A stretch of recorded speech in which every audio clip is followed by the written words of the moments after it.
On today's episode of the DuckZone503 Podcast, I'm going to give you my mid-season grades and takes for the Oregon football team. We're sitting perfect at 5-0 during the bye week. Hope everyone's having a great time. I'm your host, Dominiqk Peterson. This is the DuckZone503 Podcast, where we talk all things Oregon football. Let's get into it, people. Welcome to the DuckZone503 Podcast, talking all things Oregon football. With your host, Dominiqk Peterson. Let's go.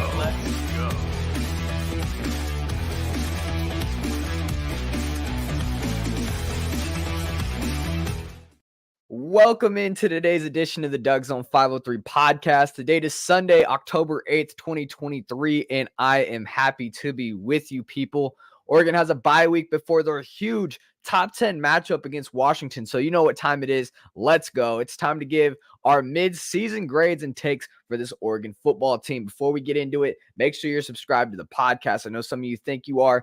I know some of you, a lot of you are, but a lot of you say, hey, I'm subscribed. I check. No, you're not. Make sure, click that red button if you're not subscribed already. I'm giving you 2 podcasts a week. That's what I aim for. It's not all the time I do that. That's what I aim for. Giving you also full game day experience, vlogs at all the home games, plus a road game that I'll be going to this season. It's going to be action-packed. Make sure you subscribe to the podcast. It's viewers like you that power the podcast. As you know, I'm independent. Nobody backs me. I'm not with 247 Sports. I'm just a fan just like you, giving you a fan-based podcast for the fan from the fan. I love it. Let's go, Ducks. Let's talk Pac-12 ball as well. I love talking about the conferences. Last year in the conference, so we got to talk about them, give them love, and then we're going to be moving on to the Big Ten moving forward. But we're still here in the Pac-12. The conference is looking strong. The AP poll just came out, guys. 7 teams in the top 20, the Pac-12, and what a dance it's going to be till the very end. And it's just sad, man. The conference is coming to an end. I get it financially, you know, it's what we need to do, but it's just sad because this conference is so fun to watch. It's so great this year. I'm also going to be giving you guys recruit interviews. So you're like, Dom, what are you going to be giving me when we're not playing football anymore? Well, if you're still tuned in, you care about recruiting, you care about future Ducks, I'm going to try to get the recruits on here, tell their story, tell them about how they're getting recruited to Oregon and who they know. It's what I try to do. So we're sitting around 900 to 1,000 subscribers right now. I'm trying to get to 1,500. That's the goal. I've been saying 1,000. I'm pushing it to 1,500 because we're getting towards 1,000. Let's keep it going. Tell your friends, tell your family about the podcast already. Appreciate everybody tuning in, all 3 of you here. Let's check the comments here. Sion Lealu just committed to Oregon. Oh my goodness. Let's go ahead and check Twitter real quick, because I know that's probably a big topic we should talk about right now. If that's committing, boom, here we go. Yeah, here we go, guys. How do we share my screen here? Oh, here we go. Figuring everything out. Thanks for that, man. That's awesome. Breaking news right here on the podcast, guys. Elite JUCO cornerback Sion Lealu III has committed to Oregon. The 6'4". So here's the theme.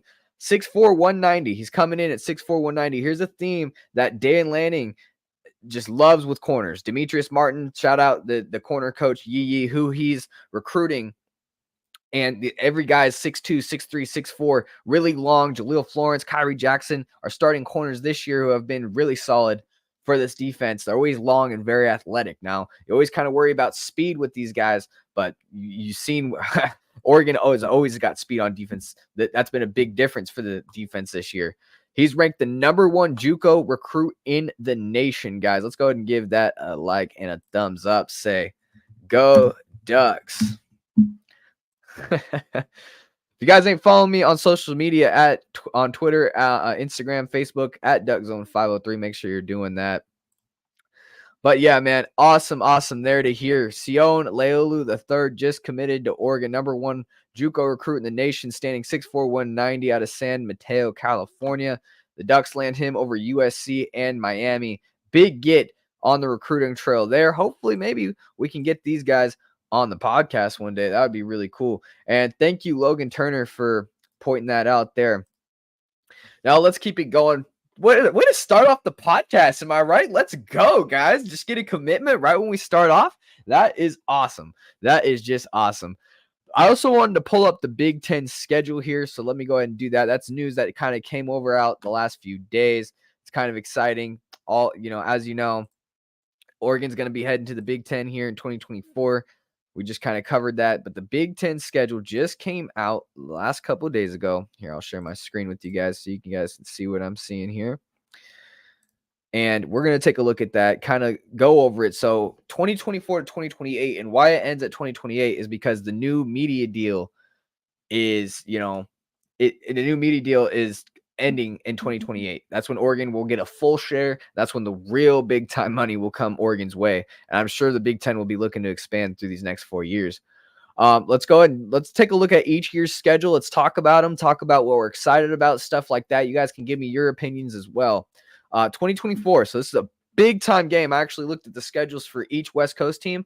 Oregon's the only team on the West Coast right now that plays both Ohio State and Michigan in the same year. So USC, Washington, UCLA, they play one of the two. Oregon's going to play both powerhouses, Ohio State and Michigan. We get Ohio State at home.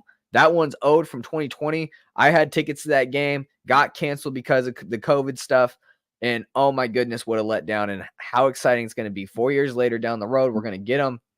And in 2024, they're coming to Autzen, man. That's going to be absolutely awesome. I went to the shoe in 2021. I went to that road game, and to experience that and see arguably the greatest road win in Oregon history was absolutely insane. To have their fans come to Autzen. Ohio State's good every year. That's going to be fun. We get Washington at home next year. The rivalry continues.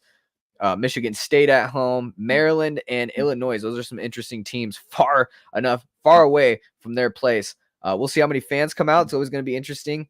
It's these schools have never really came out to Autzen, and now they're finally going to start coming out on a yearly basis. That's what's all new about this. It makes for great matchups, and I love it. Honestly, I hate that the Pac-12 is leaving. I like our regional matchups, but to get a new matchup, like, it's always been Oregon State. It's always been Washington State. It's always been, Arizona State for all my life. And to just reset things, it's new. It's a new feeling. It gives me a sense of like, I don't know if I like this, but at the same time, look at the teams we get to play. Look at the matchups we get.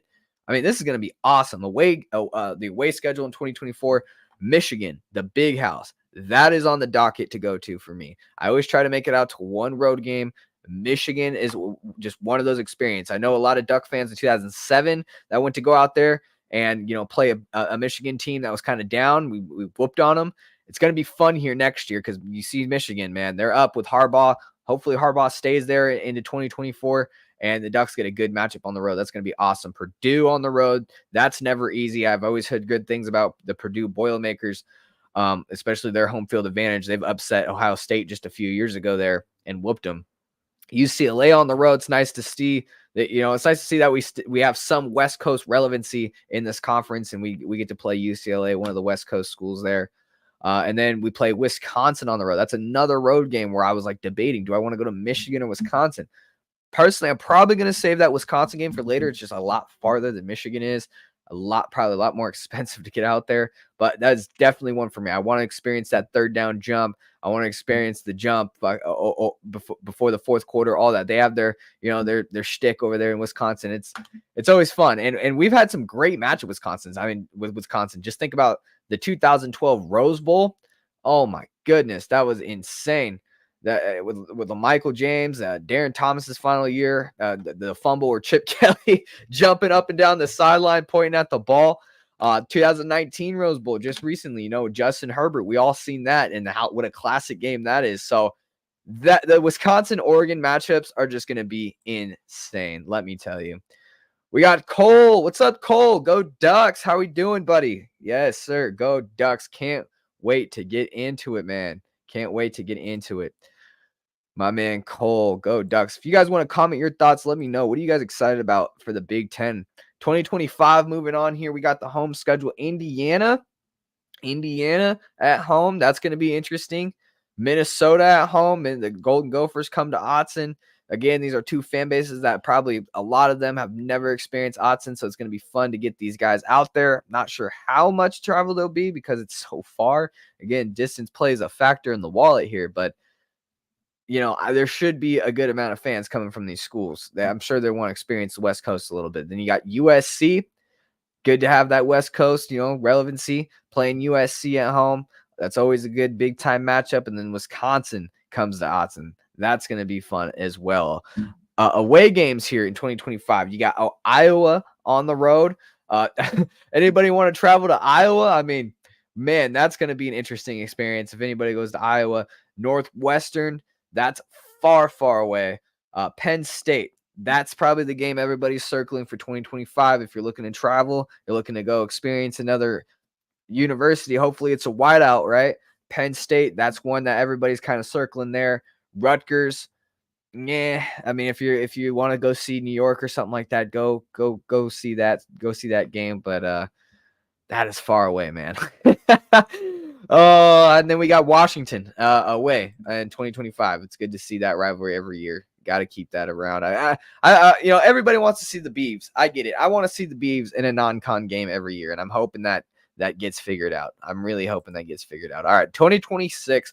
Moving on to the distant future here, we got Michigan at home. So after we go to the Big House in 2024, they'll be coming to Autzen for the first time in a while. 2026. Nebraska comes to Autzen. Blue blood used to be dominant in the 80s. When's the last time they've been to Autzen? I do not know. I'd have to look that one up. But man, that is going to be a big one. Northwestern comes to Autzen again. That is very far travel. UCLA and Washington, two West Coast school teams here that we play. And I think this is actually the year in 2026. Look at this. USC's on the road. So we play UCLA, Washington, USC, all three West Coast schools in 2026. That's pretty nice. We host two of them, Washington, UCLA. We travel to USC, and we travel to Ohio State again in 2026. Their fans are gonna remember that 2021 year when the Ducks went in there and beat them. That's going to be a big one. Michigan State on the road. Hopefully Michigan State, they're going through a downtime right now. Maybe by 2026, they're back up, and this will be a good game. Illinois, excuse me. You got to remember that if we're going to the Big Ten, can't be saying their name wrong. It's like people saying Oregon on us. Got to pronounce the names right. Illinois, we go on the road there. So anybody wants to experience maybe Chicago area a little bit out there. I don't know if that's near Chicago. Maybe that's Northwestern or something. But Illinois, if you guys want to go out there to Illinois, check it out. That's in 2026, 27. You got Iowa, Ohio State, Penn State, Purdue at home, Maryland, Michigan State, Nebraska, UCLA, Washington on the road. And to finish off things in 2028, it might be wildly different just off expansion. Big Ten might expand by this point, but it might be a totally different schedule. But so far, what we got on paper at home, Illinois, Michigan State, Rutgers, USC, Washington, and then away, you play Indiana, Minnesota, Penn State, and Wisconsin. So that kind of covers it for the Big Ten. That was fun to see. Logan, what's up, man? I'm excited for the move to the Big Ten. I feel like our players don't get as much recognition with Oregon being in the Pac-12. I feel like they'll be in a bigger stage for sure. And 100%. I really think that going to the Big Ten, it offers you two things. One, you're in a respectable conference. The Pac-12 has been down, for the last few years. It's just a coincidence that the last year in the Pac-12 that, we're just going off right now, 7 teams in the top 20. So that's like a really funny thing that's happening in the last year. But now we take the good teams, the meat of the conference, move them to the Big Ten with what's already got blue blood programs like Michigan, Ohio State, Michigan State. They're usually good every year. Penn State, Wisconsin. I mean, these are premier matchups that as eyeballs are going to be on the country. What comes with that? Recruits in the Midwest, recruits in the South, recruits that have been following these teams in the Midwest that maybe have not really checked out Oregon. Now they get to see eyeballs on the Oregon program. So 100%, I think that's the biggest thing. Of course, I'm sad to see us go. I'm sad to see the history.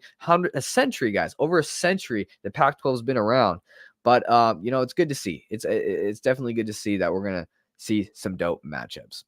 All right, let's get into it. Let's continue on with our midseason grades and takes. Let's go on to this question. On a letter grade basis, what do you guys give the Oregon football team so far? For me, I'm going to say an A, a solid A, okay? A lot of good things. The biggest question for the Oregon football team coming in was the defense. How is their defense going to perform? Because we all know last year, even in 2021 too, the defense wasn't that great. And main thing was pass defense, pass rush, and getting off the field in third down. Well, questions have been answered at least in the first 5 weeks, okay? Defense. I think they're sitting right there at 7th in the country in total defense, 8th in pass defense, top 10 defense so far, okay? And I get it. Some haters might be saying, well, they didn't play anybody. Look, you can see a good team when you look at a good team, okay? You can see them on the field.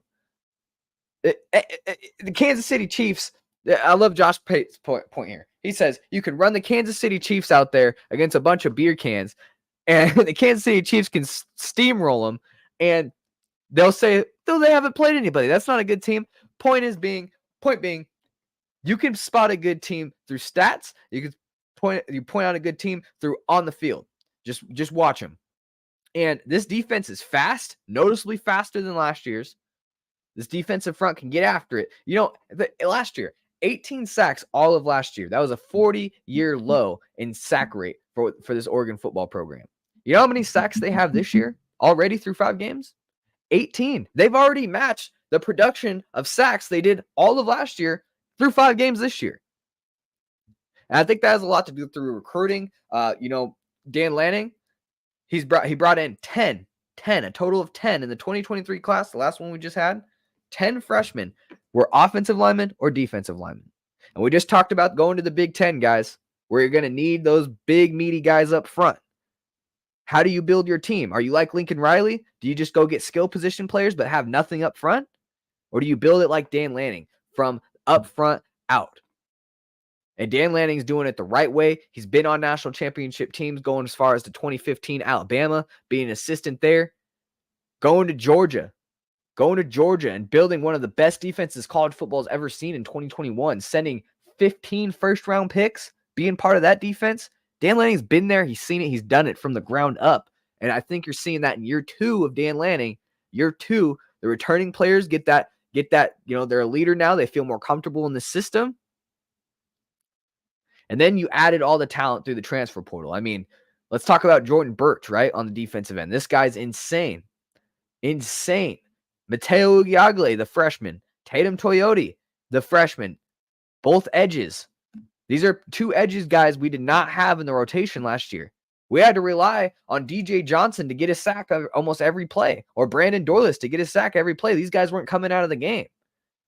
Now you have the luxury up front of having a bunch of guys to go in there. Tatum Toyota, Jordan Birch, Mateo Ugiagle, 3 guys to just constantly rotate and take a bunch of snaps who are very talented and can make plays. And the speed, that's one thing about this defense overall that is far upgraded, the speed on this defense. I mean, when we played Georgia, that was the noticeable thing. I looked right at my dad when we were at the game. I'm like, dude, we are just way slower than this Georgia team. I mean, these guys, when we try to run the ball left and right, when we try to pass the ball, they are on it. They are on it, dude. Remember the Bo Nix interception when he threw it deep and that guy just jumped in the air? Look, our receiver, I think it was Troy Franklin, had him beat. Or no, it was Seven McGee. Had him beat. That Georgia athlete, that safety they have, I think his name's Malachi Starks, that guy just had the speed to catch up to the play and jump and make that interception. And that's something you're seeing with this Duck defense. The athletes we have on the defense are the difference. They're faster. They're stronger than last year's defense. And most importantly, we have the depth. When you play a 4-quarter game, especially against an O-line, like let's say Colorado's, when they have to rely on just 5 guys up front, they don't have the depth to throw in their second stringer because they know it's a giant drop-off talent-wise. You've seen what happened. What happened to Colorado? They got tired, and Oregon finished that game with 8 sacks. They were able to throw in Mateo for 2 plays. Then here comes Jordan Birch fresh off the sideline. Then now here comes Tatum Toyota. So the defense has been insane. That was the big question coming in. Up front has been the difference. I think that would be the big difference for the Washington game. And I said it coming into the season. From USC, for Washington, for Oregon, these are 3 teams that were favored to win the conference. Utah even. Which team can get after the quarterback the best? This conference is loaded with offense, loaded with quarterbacks. The big key for these big elite teams like USC, Washington, Oregon that are favored to win the conference, whose defense is going to step up? And out of those teams, Oregon has been that team. And I predicted, I get it. I'm an Oregon podcast, but I'll try to keep it as real as possible. I try to go off my eyes. Dan Lanning, I knew it from the beginning of the season. This guy is the guy you want to put your trust in. If you're trying to build an elite defense out of school, who do you want as your head coach? Kalen DeBoer, Lincoln Riley, or Dan Lanning? Dan Lanning. He's the most proven one. 15 first-round draft picks from Georgia. He has a national championship over there at Georgia. He's part of those Alabama schools that won national champions under Nick Saban. I mean, come on, guys. I mean, this defense is really coming together. The secondary was a big question as well. Look, Triquez Bridges last year, Dante Manning. Those guys were looking to be the starters this year. I thought they were going to be the starters. They just haven't played that much. It's been Jaleel Florence and Kyrie Jackson, the transfer, and the young true sophomore, Jaleel Florence, really coming in at the corner positions and really locking down. You've seen Kyrie Jackson against Colorado. Enough said there. Really good there. And Jaleel Florence, man, he got beat a few times this season, especially against Texas Tech, but I think he took his lumps early, and he's been locked down ever since. I mean, teams ain't even throwing his way, so got to give it to the defense. Offensively, you knew what Oregon was going to be. Troy Franklin coming in, number one receiver. Bo Nix, bodacious. You got the Heisman contender, dark horse Heisman contender, Bo Nix. Bucky Irving returns. The big question for the offense was the offensive line. 4 out of 5 are new. The offensive line was elite. Part of the big reason why Bo Nix had over 70% completion rating last year. And we were wondering, how's this offensive line going to do? So we bring in a Johnny Cornelius, right, from Rhode Island. Brought in Nashad Strother, who have yet to really perform yet. From Eastern Carolina, another transfer. Junior Angelau has not played yet. That's kind of been a disappointment, if I'm going to be honest with you guys. From Texas, big 6'6" guy, guard. I have not seen him play. So that's kind of a disappointment there. But overall, I mean, Jackson Power Johnson looks to be one of the best centers of all of college football. Marcus Harper has experience at Oregon here. Josh Connolly Jr., he's going to get a real test against Braylon Trice here, but so far has been really good. Now, offense has put up points. Trayshawn Holden, Tez Johnson have been great additions to the wide receiver room. Troy Franklin has took his game to a whole nother level, looking like he's going to be probably the greatest wide receiver Oregon's ever had when it's all said and done. Statistically, he's already halfway there to break records. So this guy, Troy Franklin, is elite. Then you add guys like Tez. Again, the transfer portal has really been Dan Lanning's best friend. I think he's doing a great job of adding transfer players, and then you see the recruiting coming in, because on defense you have Tatum, Toyota, and Mateo, are a true freshman, and they're taking a lot of snaps on that defense.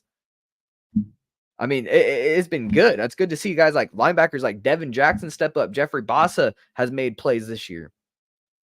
Offensively, we're number 2 in offense overall, total offense. Guess who's number 1, guys? Washington. So that's going to be absolutely electric. Running the ball, we're number 2 in the country, number 7 in pass offense. I mean, the efficiency of this offense, the Will Stein offense, that was a big question again too. Was the offensive coordinator Will Stein coming in? Kenny Dillingham leaves to Arizona State. Like, what was this? What was this Will Stein offense going to look like? Because he's coming over from UTSA. UTSA now, with all due respect, they're in a lower league. He had success there, but they're in a lower league. You're coming to the Pac-12. You have stronger, faster, better scheme defenses now. How are you going to perform? And it's been absolutely beautiful. And the biggest thing is efficiency with this offense. I mean, they're number 1 in, I think, yards per pass. Number 1, the Ducks. So yeah, yards per pass. They're every time they pass the ball, it feels like they're getting chunk yards. Every time Bo Nix drops back, he's nearly 80% in passing, guys. You want to talk about efficiency of the offense. So Will Stein's offense was great. There's been a few times where I've been like questioning the play call, like, why are we pitching to the short side of the field against Texas Tech? But after looking over the film, he was trying to avoid their blitz packages. So I think offensive coordinator wise, offense, defense have been great. The defense has been the biggest surprise, the biggest upgrade, and the biggest key on if the Ducks are a 10-win team with 2 losses to maybe even being undefeated into the college football playoff. I mean, I've always said it. My boy Ryan Winter at Sports Chat 503, some of you guys probably know him. We've always said it, man. The Ducks can score. Every year, the Ducks will have an offense, okay? The Ducks will score till the day we die. Trust me. That O stands for offense right there. Not 0 national championships. Stands for offense. But if the Ducks bring a defense, and I thought the biggest key was when they brought Dan Lanning and Tosh Lupoi in, I knew it right then and there. I didn't show up last year, but you're seeing it this year, guys. These guys are defensive gurus. These guys have been around Alabama, Georgia, the SEC, you name it. I mean, and they're recruiters. They get dogs. They know how to use the transfer portal. They know how to use recruits. You're seeing it at Clemson. Dabo. He does not use the transfer portal. He has refused to use it for whatever reason. And you're seeing what the Clemson program is becoming. So I think Dan Lanning and the staff is using that transfer portal excellent. My overall grade, okay, my boy Cole here, A+. I would say an A+ as well. I have to stick with an A here because the Ducks, they have been one of the most penalized teams in the country. And that's the only thing they have to work on. And maybe, I guess if I had to say they have to work on something is down the field passing. Bo Nix has loaded up and thrown it Chuck down the field, and he's just been a little off with his wide receivers. Now, is that Bo Nix and his wide receivers? Is it the flow of the offense and the offensive coordinator? Should he draw it up a little better? I don't know, but I want them to figure it out because you see it in the Stanford game with Tej Johnson. He was right there, just a step ahead. The Colorado game, they took a shot early down the field and missed the ball a little bit. So really want to see him with downfield passing. And most importantly, you got to fix the penalties. You don't see championship level teams average almost double-digit penalties. So you have to fix the penalties 100%. Guys, stick with me here. I'm going to get up for a second and go grab my water because I have an itch in my throat here. And I'm dying. Oh, man. Of course, my water bottle's not over there. All right, guys, we're gonna battle through this dry throatness here.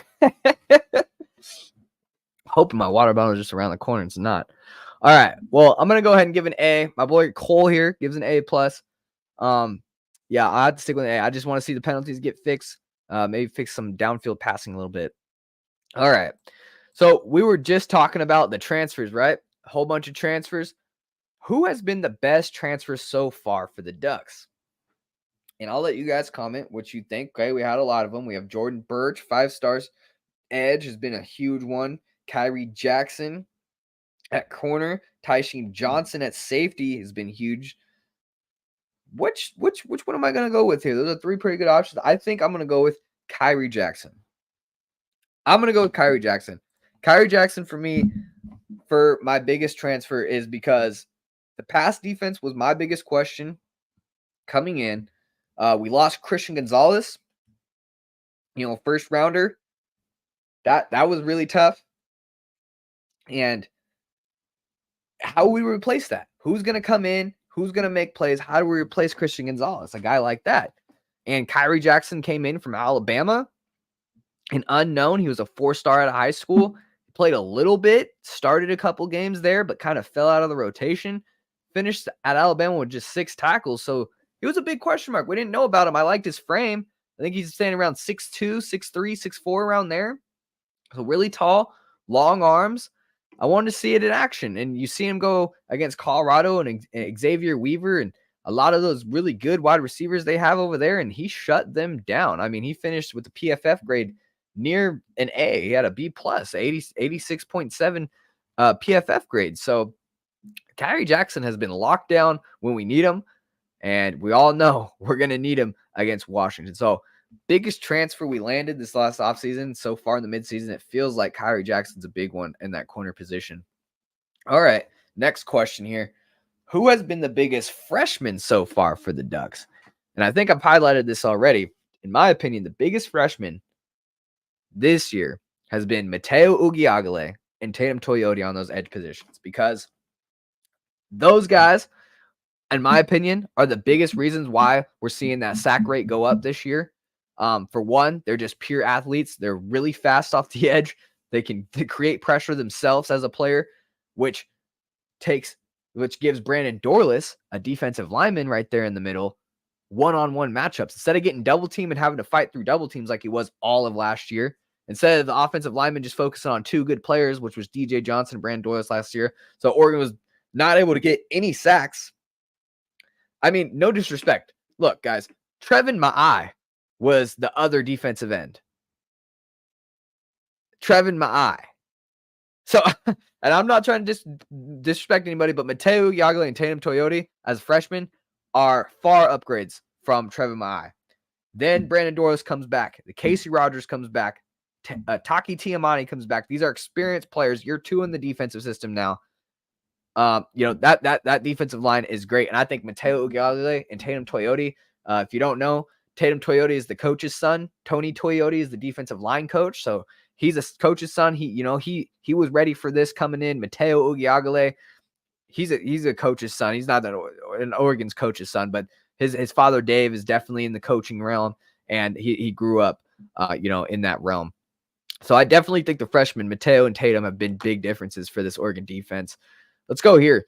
What position group has been your favorite to watch this year? And I think I've been pretty biased about it so far this podcast. I think you guys can guess. The front seven, the defense, the linebackers and the defensive line, the edge positions, been absolutely the difference for the defense.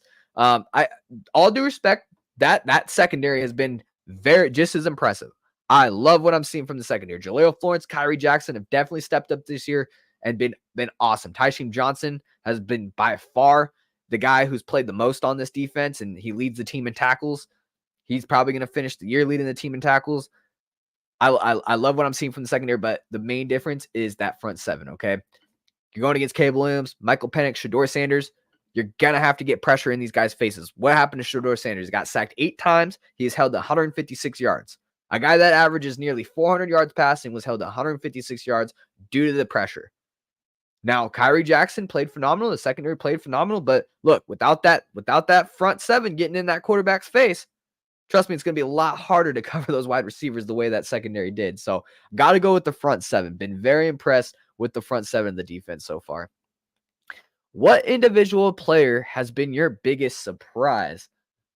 My biggest surprise, individual players. Before I answer, let's see what Logan's got to say here. I think I've got to go with Jackson at corner, especially with their secondary not being one strong suits the past few years. I got to get off. Like, oh, yeah, appreciate you, Logan. Anytime, buddy. Come join the live anytime. But, yeah, Jackson, 100%. All right, guys. What individual player has been your biggest surprise? So, surprised me the most. A player that I didn't see performing the way he has. I got to go with my boy, Bryce Betcher. And I know I'm saying my boy like I knew who he was. I had no idea who this guy was at the beginning of the season. Let me tell you, I think 99.8% of this fan base didn't know who Bryce Betcher was before the season kicked off. But let me tell you, I'm glad I know who he is now, because that dude is a beast. We're talking about a walk-on for baseball, walk-on for football, and he ends up starting the year at linebacker. So I'm sitting there scratching my head like, who's this guy? And man, does this guy make plays. I mean, forcing fumbles, getting sacks against Texas Tech, and he made a name for himself for sure. Born and raised in Eugene, just kind of like a Justin Herbert story. What a feel-good story, man. Bryce Betcher definitely is my individual player that's been the biggest surprise, 100%. Love what I'm seeing from him. These are the type of players you need in a season. Like, if you're trying to reach the goals you're trying to reach, you need some surprises to pop up. A guy like Bryce Betcher, who nobody saw coming, to pop up and be a starter, be that level, be that player, and push everybody else around you, because you probably didn't see that. I mean, look at Jaleel Florence at corner, true sophomore. I for sure thought this would be the year where Dante Manning, Triquez Bridges, okay, maybe they haven't been the best in past years, but year 2 of the defense now, they're a little bit older. They're going to start. They're going to have a breakout year. No, it's Jaleel Florence, the true sophomore. So I got to give it maybe a tie here, Bryce Betcher and Jaleel Florence, but the fact that I had literally no idea Bryce Betcher was even on the team before the preseason, I got to go with Bryce Betcher. But Jaleel Florence has definitely been a nice surprise as well. You know what else is a nice surprise is when you win some money and you watch sports, okay? Watching sports and winning money is something I love, and the way to do that is by being in love with Mojo Fantasy, guys. It's a crazy new app that turns sportsbook odds and selections into fantasy contests. If you haven't heard about it, here's how it works. There are thousands of NFL and MLB player props. You build a portfolio, and the better your portfolio performs, the more cash you win. Pick as many props as you want and try to beat the crowd.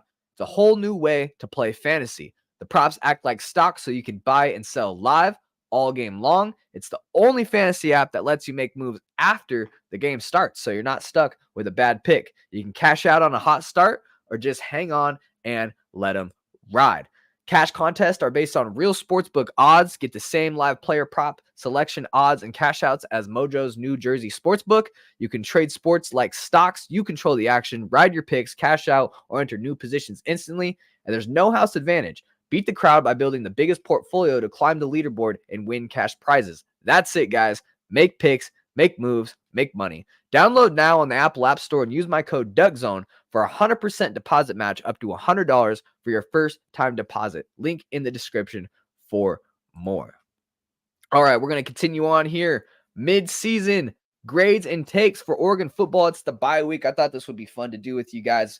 Feel free to comment. Feel free to comment questions that you want to ask. Feel free to give your take. I'm just kind of getting questions that I've been asked on social media and stuff like that and answering them in the bye week, giving some grades, giving some takes and my thoughts and stuff like that.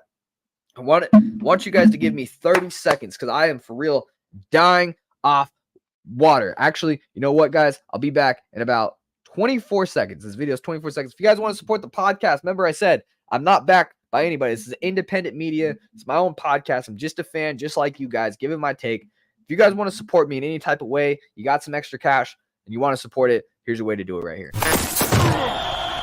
Welcome to the DuckZone503. What's going on, guys? It's your boy Dominiqk Peterson, host of the DuckZone503 Podcast, where we talk all things Oregon football. Very excited to announce we just launched our very first merch store.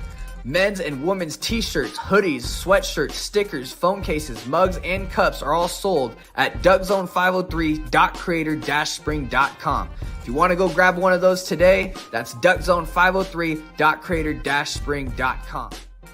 Store link will be in the description below as well. Woo! Sorry, guys. Got to stick with the 5 Ps when doing a podcast, okay? If you don't know about the 5 Ps, I'm going to tell you right now.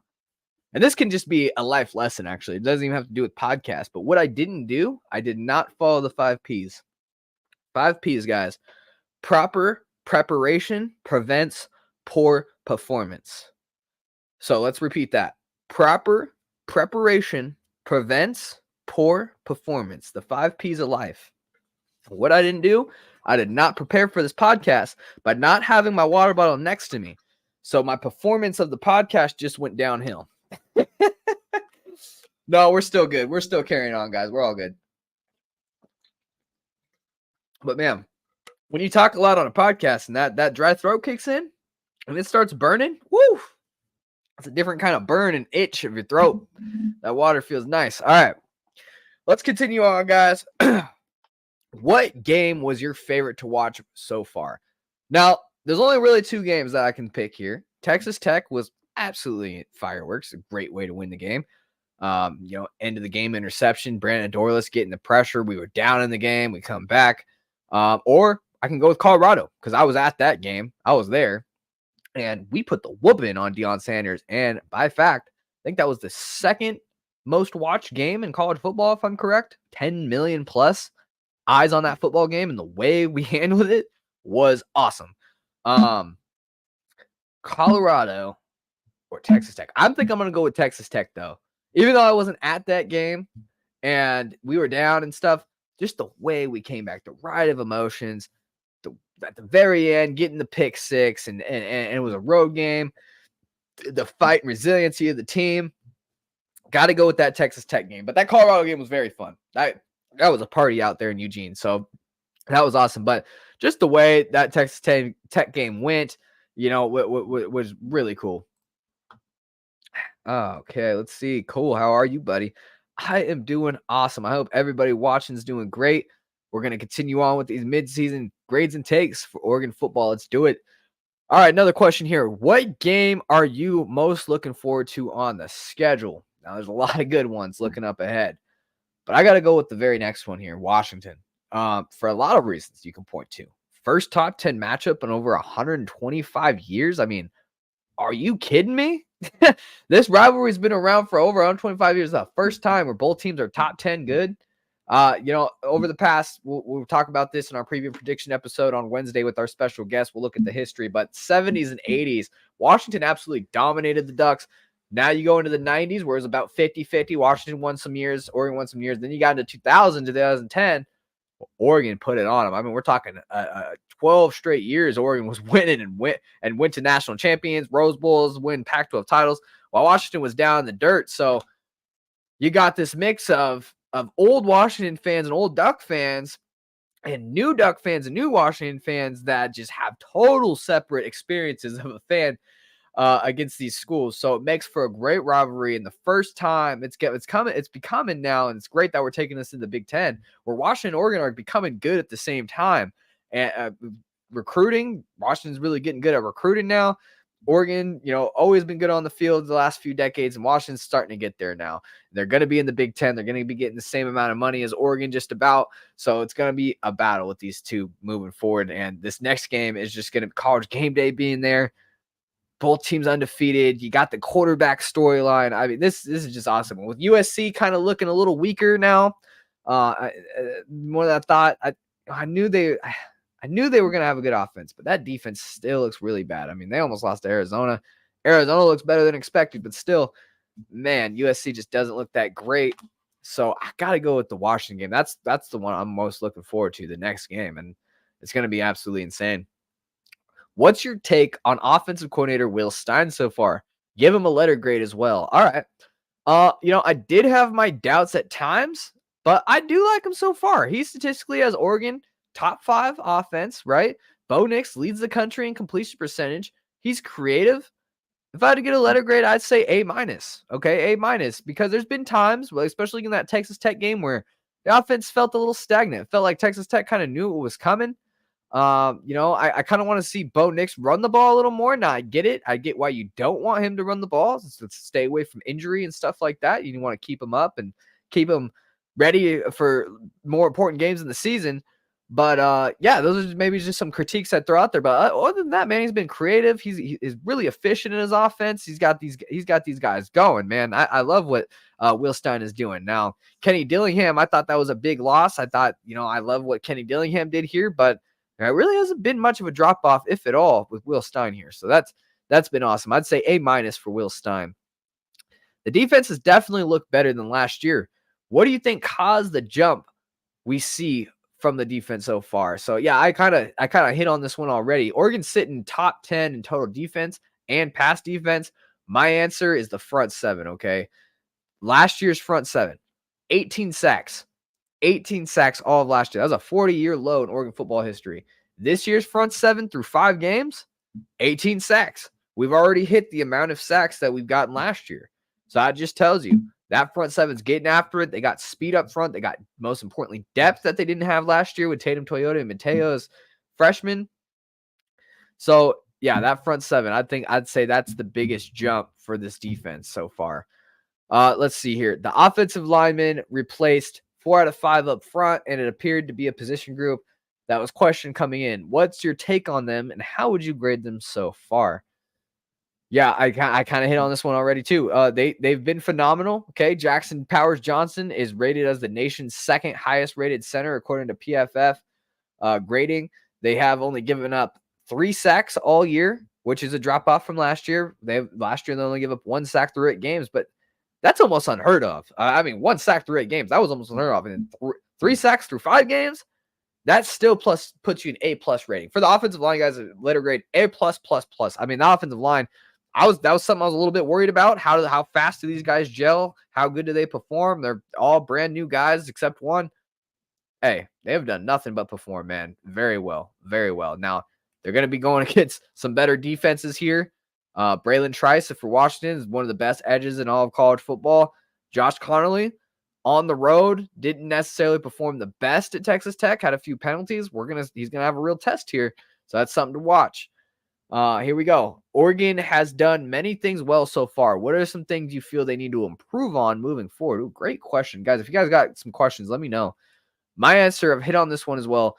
Penalties. Ducks have 36 penalties through 5 games. That's 7.2 penalties a game on average, one of the worst in college football. So penalties will kill you. If you're in tight matchups, those will lose you games for sure.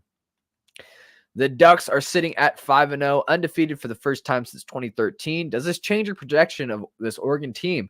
Do you have them going undefeated, or are you still sticking with your preseason prediction? No, look, the Ducks look really good, okay? But this does not change my expectations. I had the Ducks in the preseason with 2 losses, okay? The Ducks played 9 conference games. It's going to be tough to be undefeated. There are 7 teams in the top 20. 7 teams. I mean, we got to play Washington State, Utah. Then we got USC in November. We got the Bees at the end of the season. Those are 5 really, really tough matchups. And I think the Ducks are bound to lose one of them. Knock on wood, one of them, so we can still be in playoff contention, because I think the Pac-12 will get enough respect to put a 1-loss Oregon, a 1-loss Washington, maybe a 1-loss USC into the playoff if that happens. But you cannot lose the second game. Once you lose that second game, it's all but over for you for college football playoff talk. So, yeah, really hoping that they win 4 out of 5 of those. But it's going to be tough, guys. I want it. If Oregon can get past, look, guys, I'll tell you this. If Oregon can get past their next 3 games, undefeated, they got Washington on the road. They got Washington State coming at home. Then they go on the road to Utah. If they can finish October undefeated, go 3-0 in that run, I'll start believing that this team can really go undefeated. I'll start believing it. Because then you got USC at home, who USC's defense, I don't think they'll be able to stop Oregon. Then you got the Beavs at home, which we're going to be motivated for that one senior night. We lost to them last year. And other than that, we got Arizona State on the road. That's a very winnable game. Although that game scared me, I did predict us to lose that game in the preseason, just not based off how good Arizona State is. I'm just basing that off whenever I do my preseason predictions. There's always one game that Oregon's not supposed to lose, and that's the game I chose. But that Arizona State team has looked real bad, so I don't think we're going to lose that one. But I really think if we go 3-0 in October, Oregon legit has a chance to go undefeated here. And here's the thing. This is fact. When the Pac-12 switched to 9 conference games, when we decided to go all 9 conference games, you have to play 9 conference games. Look, the SEC, they get, I think in week 10 or 11, they get to go play like North Dakota State or some FCS school. The Pac-12 ain't like that. Each and every week, you're playing a P5 Division I school. And ever since they've done the 9 conference games, no Pac-12 team has gone 9-0, ever. They've never won it. They've never done it. Look, Oregon went undefeated in the Pac-10 when it went to the BCS National Championship game against Auburn. They went through the Pac-10. When it became the Pac-12, when we went to 9 conference games, no team has done it. So it's just kind of hard for me right now to say, oh yeah, Oregon's going to go ahead and go run the table. We're gonna do all this. Look, they've looked really good. They look like the best team in the Pac-12 when they play their A game. Oregon does, but there's just so many good teams, and to do it week to week to week, it's gonna be tough. And you're on that third week. I mean, look, you're going to Utah in elevation right before Halloween, and you've already played Washington State, 2 really tough teams. That game's gonna be really, really tough. I get Utah; their offense is not the most powerful right now, but if Cam Rising comes back, I mean, just watch out. Their defense is really good, so watch out.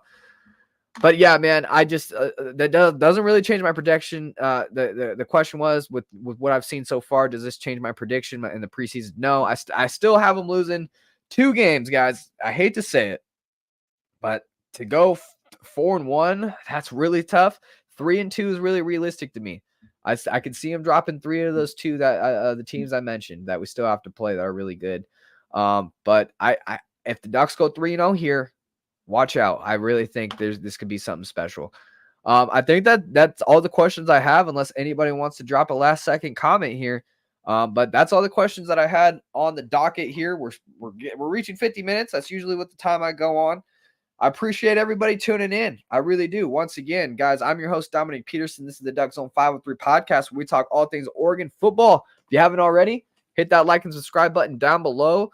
And, if you're listening on Spotify, this is a Spotify episode for you. Make sure to rate the podcast as well. 5 stars, review it if you haven't already. As always, guys, I'm going to do our preview and prediction episode with a very big time special guest for this number 8 Oregon at number 7 Washington game this week. So be tuned in, be subscribed, hit the bell, don't miss out. As always, guys, go Ducks. I'll see you in the next episode.